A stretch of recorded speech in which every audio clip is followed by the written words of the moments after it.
It's pretty clear at this point that Khabib Nurmagomedov is the greatest grappler in MMA history.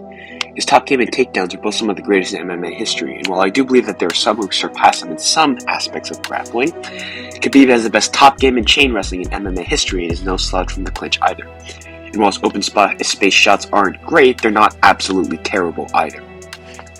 However, as many know, his fan base is quite annoying, and so are his haters. It's war between people who think Khabib can beat Francis Ngannou and people who think he's a light heavyweight who cuts down a lightweight. It's a strange dynamic. Funnily enough, they're both equally ignorant on what actually makes him great. This video will go into detail about his top game specifically, only mentioning his takedowns when relevant. It will primarily use the Rafael dos Anjos, Edson Barbosa, Conor McGregor, Michael Johnson, and Dustin Poirier fights, as not only are these definitely his best wins, each person did different things to try and counteract his top game. Speaking of which, his top game is a masterful system that's impressive in its cohesiveness. And while he is an amazing athlete on the ground, it's entirely secondary to his technical prowess, in my opinion.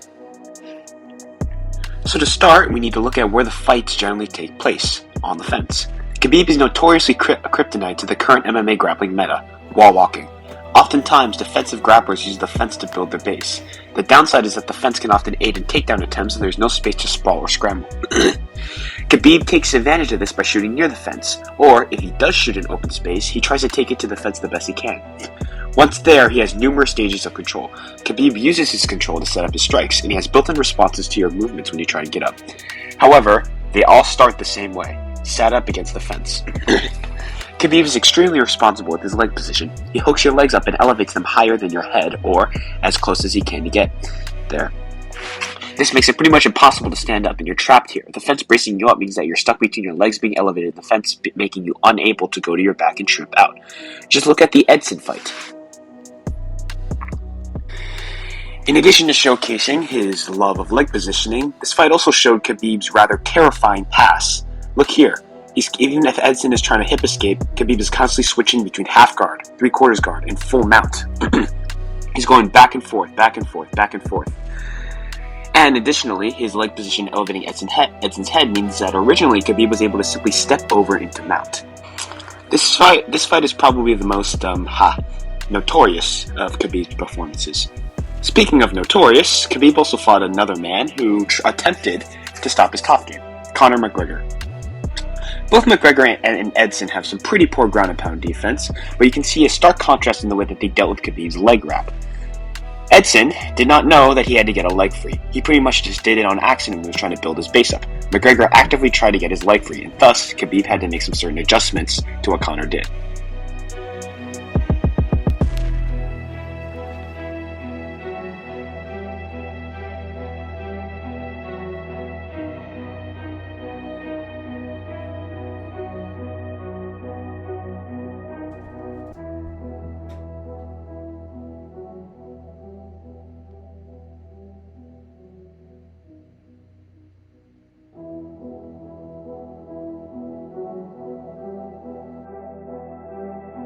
Now right here, McGregor is trying to get his back up to the fence as he knows he doesn't want to be cut underneath mount. However, Khabib once again hooks up the legs. Notice how he basically figure fours his legs, almost triangling them and trapping them. Now, Khabib, because Conor has stopped trying to push his head down, has his head higher up than McGregor and is now forcing his forehead into Conor's chin. He's almost in the position that he got Edson with. He's able to land short shots here. The problem for Khabib is that Conor has an overhook, and that's preventing Khabib from posturing up and smashing him. Ironically, this is probably the best ground and pound defense Conor has shown his whole career. And now that he's gotten his legs back out, he can now base back up to his feet. If it wasn't for the fact that Khabib is A, higher than him, and B, trying to get his leg hooks back. See, again, he hooks them up again.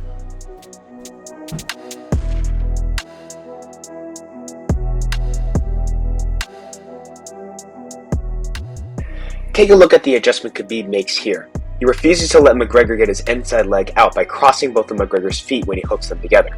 Now, he can turn him on his butt and almost passing him out. Conor has both of his feet underneath Khabib's hips here. Now, he can try to get into full-on butterfly guard and try and bring Khabib over. But the thing is, compare that to, say, this sequence from Tony Ferguson versus Kevin Lee.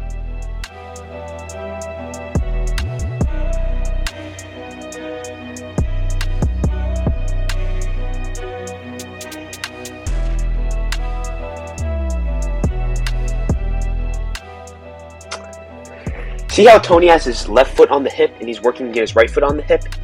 He can either throw Kevin over, an option that is blocked off by the presence of the fence, or he can do what he does right here, push him off and get right up back to his feet. Tony being a better grappler than Conor and Kevin being a worse top player than Khabib were both factors in this sequence. Compare that to what actually happened in Khabib versus Conor. See how Khabib is waiting until he has gotten into position to throw actually damaging ground and pound before he postures up and tries to smash McGregor? McGregor being up against the fence means that most of his hip escape options are limited, and he's not as good as Tony as getting his feet on the hips, which means that Khabib passes him with relative ease after he makes that first adjustment.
Now we get to one of his more notorious positions, when his opponent bases up, giving up their back in the process, and tries to wall walk upwards.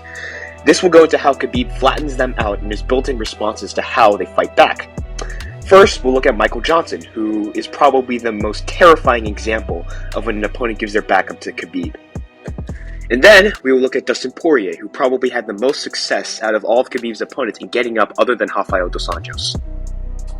We're going to start out here with Khabib almost in a sort of half guard.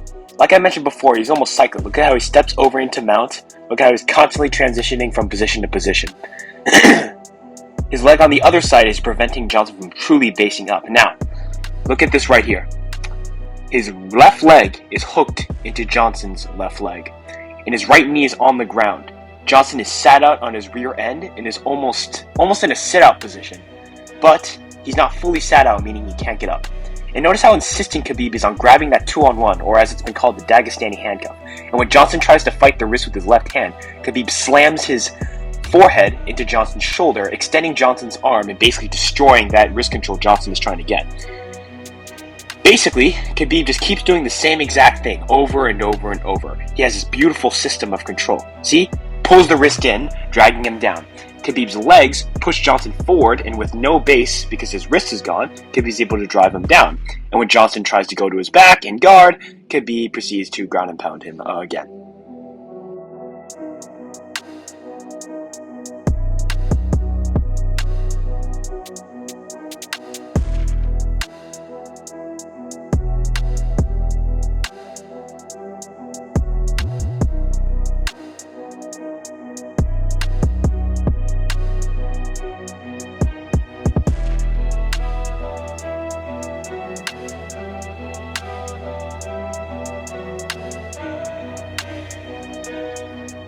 See how Poirier immediately gets back up and tries to control both wrists? This takes away Khabib's famous Dagestani handcuff.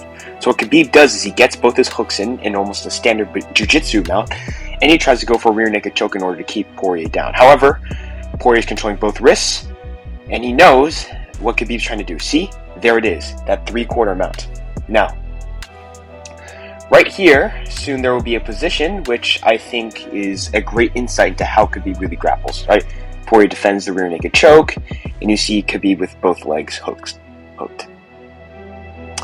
However, Poirier refuses to be caught flat. See? He feels like ground and pound is no, and he knows, hey, I can't let Khabib catch me flat. But right here is the position I want to talk more about. Right here. The obvious thing is that the fence prevents Dustin from escaping from his left side, and Khabib's right leg plus weight prevents Dustin from scrambling to his left side, to his right side. Now, Dustin's in an almost similar position to MJ, where he's almost sat out and almost on his back, but not completely, so he's basically trapped there.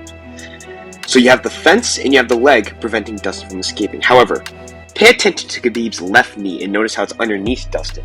It's not hooking his leg, it's not trapping Khabib on one side. So, this means that Khabib has multiple options. He can go for the rear naked choke, and he's always controlling Dustin in this one place. If Dustin tries to base up, Khabib can throw the other hook in or go back to his gut wrench. And also, his leg on the other side means that if Dustin tries to shift to his hips and go to his back and scrambling out, Khabib having the other leg will let him seamlessly transition into mount. He's almost in a 3/4 mount position here, which again helps with the seamless transition. And he's not in a body triangle, so that if you try and move with him, he won't just hang on your back and be below you. He can actually transition into the mount and basically smash your face in once again.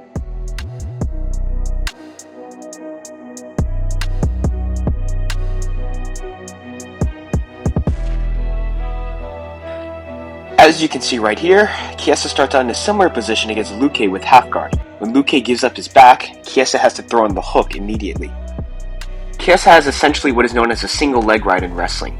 He has his left hook in and he's locking it up or figure fouring it with his right leg. This is fine in wrestling because the opponent is trying to avoid putting their back to the mat as much as possible because of pins and back points. In MMA, however, he doesn't care. So when Luque puts his back to the mat, Chiesa is essentially stuck on that side. He can't transition as smoothly because he's locked himself up by having his legs hooked together. He loses control because he cannot transition as smoothly because he's essentially trapped his leg and it leads to him getting choked out. Unlike Khabib with Poirier, like I already said. It's basically a case of no matter what, you're in danger. You move one side in the mount, another side in the back mount. If you don't move, you get punched. If you try and fight the leg, you get punched again. If you build your base up, you'll get choked. If you try to rise and fence walk, you give up your back. And if you try and avoid all the mount positions that Khabib does, which is, by the way, something that Poirier did well in minimizing damage, it's extremely taxing, and wall walking is basically just an uphill battle. And when his reaction slowed when he gave his back up, it was over. It's not that it's impossible to get up, it's just draining and damaging as hell. He doesn't exactly separate once you get back up, he drags you back down. Khabib is more opportunistic than people give him credit for. For example, as I already mentioned, Poirier was at least good enough to avoid getting beaten down like McGregor, so Khabib picked his shots more and found the submission when he wanted it. So yeah, that was my breakdown of Khabib's top game. I hope you enjoyed it, and I'd love to have some feedback in the comments below. So thank you.